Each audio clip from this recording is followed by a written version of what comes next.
For most of my teenage years at malaking bahagi ng 20s ko, ang tingin ko sa probinsya namin ay isang lugar na kailangan kong takasan. Sa isip ko noon, masyado 'tong maliit, masyadong tahimik, masyadong paulit-ulit. Pare-pareho ang mukha sa palengke, pare-pareho ang tanong ng mga tao, pare-pareho ang takbo ng araw. Pakiramdam ko, kapag nanatili ako ron, wala akong mararating. Lumaki ako sa isang simpleng bayan sa Quezon. Hindi kami mayaman, pero hindi rin naman salat sa lahat.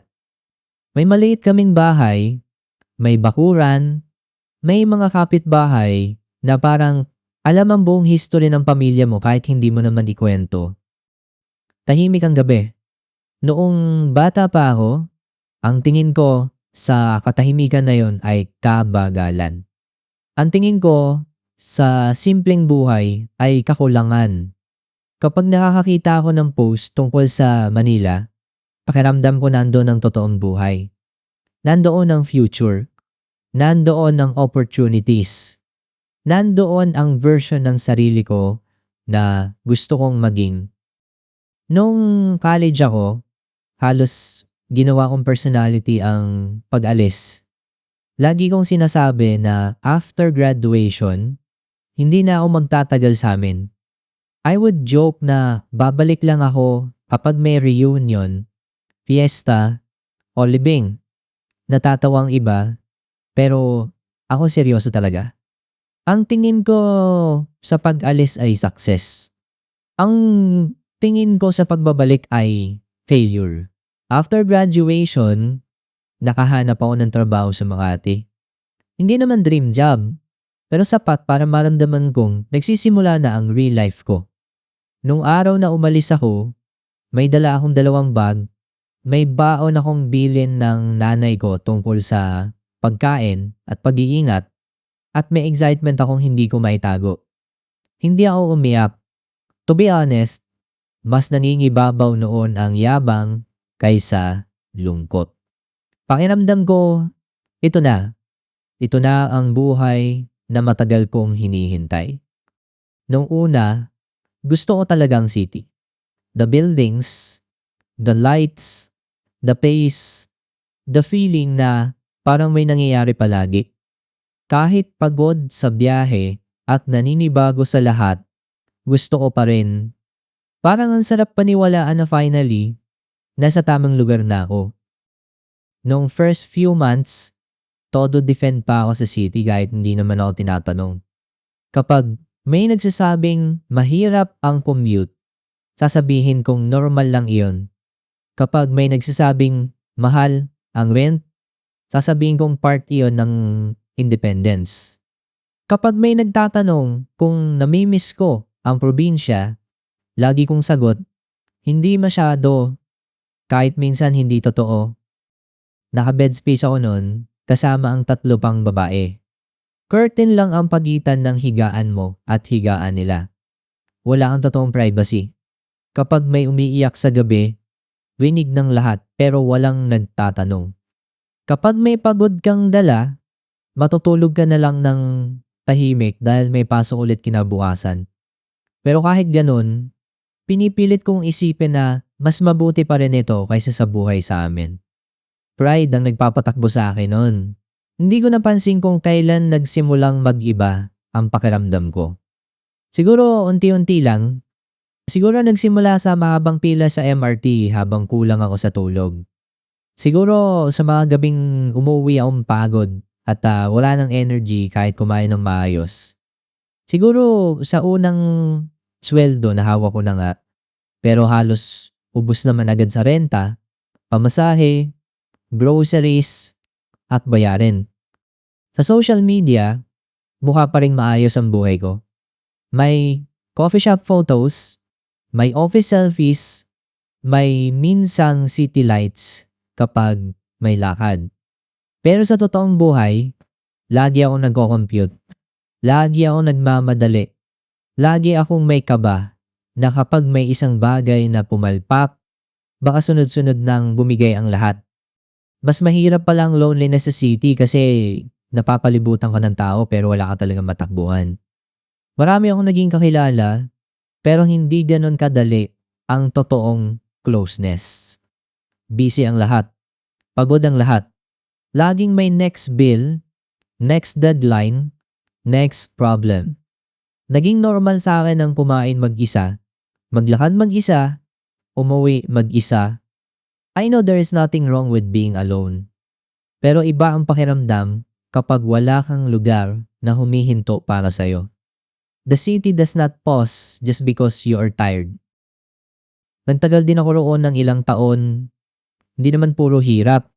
Natuto akong mag-budget, matutong mag-commute, makisama sa iba't ibang tao, at tumayo sa sarili kong paa. May mga mabubuting memory rin naman. May mga kaibigan ako nakasama sa murang kainan after work. May mga gabing natawa ako ng totoo. May mga araw na naisip ko, kaya ko pala.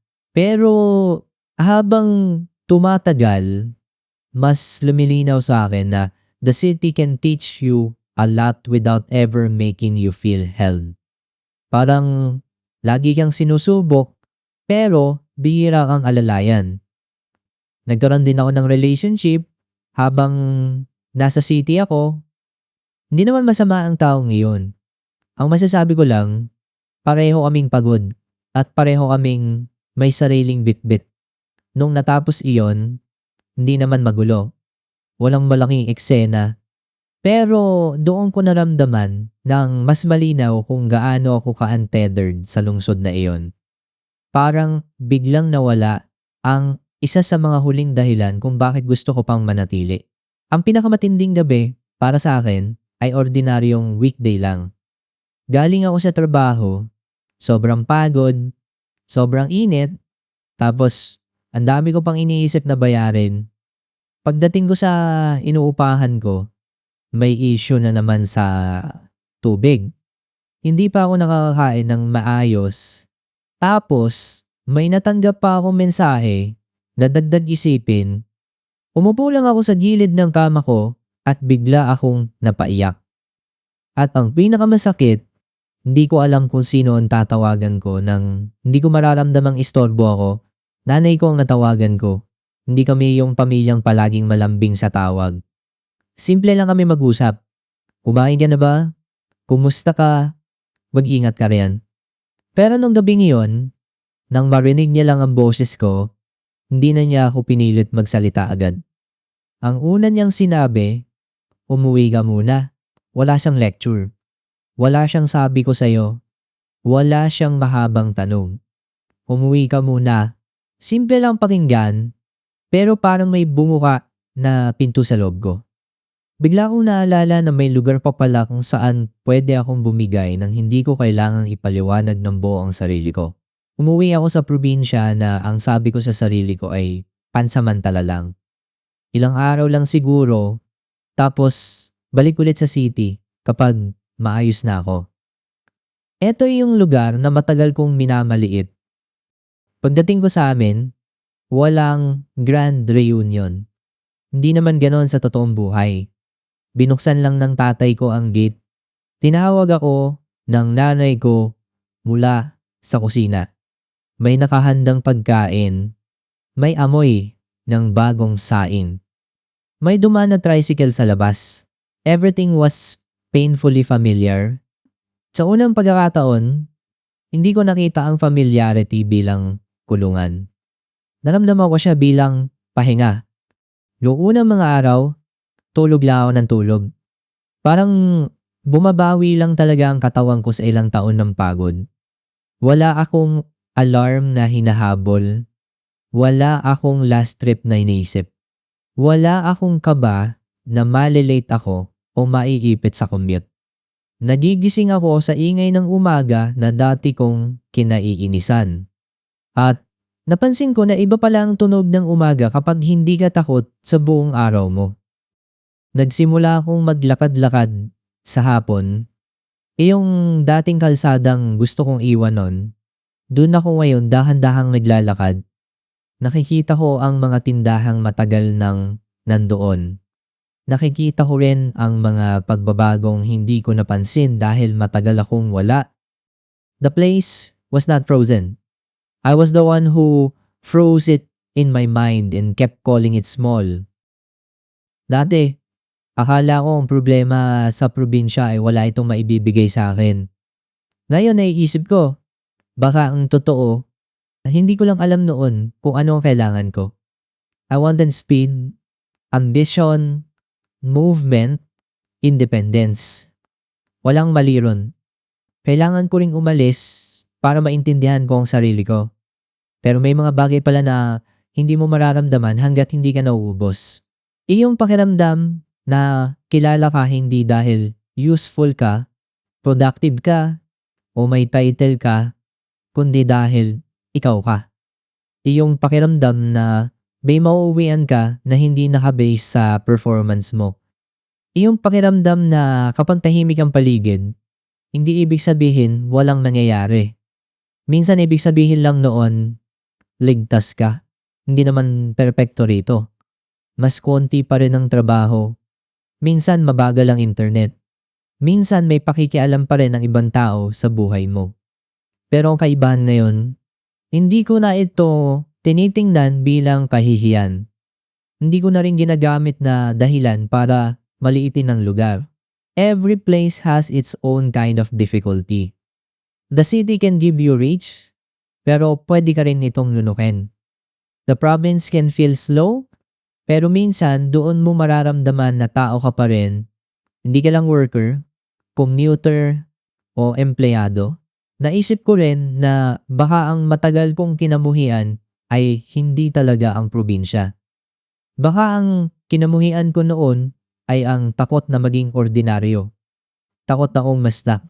Takot akong hindi maging impressive. So I blame the place. Mas madaling sabihin, maliit ang mundo roon kaysa amining insecure ako noon. Hindi ko pa rin alam kung saan talaga ako mapupunta in the long run. Baka bumalik ako sa city one day under different terms. Baka hindi. Pero ang alam ko ngayon, nung mga panahong pinakaramdam kong pagod ako at pinakakailangan kong huminga, ang lugar na una kong tinakbuhan ay ito ring lugar na tumanggap sa akin nang walang tanong. Hindi ako sinalubong ng lecture, hindi ako sinukatan base sa sweldo ko. Hindi ako pinagmukhang kawawa. Pinauwi lang ako, pinakain, pinatulog, pinatahimik. Siguro iyon ang ibig kong sabihin kapag sinasabi kong ito na lang ang lugar na feels safe. Hindi safe dahil wala nang problema. Safe siya dahil hindi ko kailangan magpanggap dito. Pasensya na umahaba. Gusto ko lang ilabas ito kasi baka may ibang taong umalis din na may dalang hiya sa pinanggalingan nila. Hindi ko sasabing pare-pareho tayo. I just wanted to say this somewhere honest. Minsan, akala mo, kailangan mong layuan ng isang lugar para lumaki ka. Minsan, totoo yun. Pero minsan din, kailangan mong masaktan sa labas para maintindihan mo na may mga bagay na hindi kayang palitan ng bilis, ilaw, o taas ng building. At para sa akin, isa sa mga bagay na iyon ay iyong tahimik na pakiramdam na may lugar ka pa rin babalikan kapag hindi mo na kayang maging matatag. The end. Thank you for watching this video. Don't forget to come back tomorrow for more stories. Once again, I'm Lechon and I'll see you next time.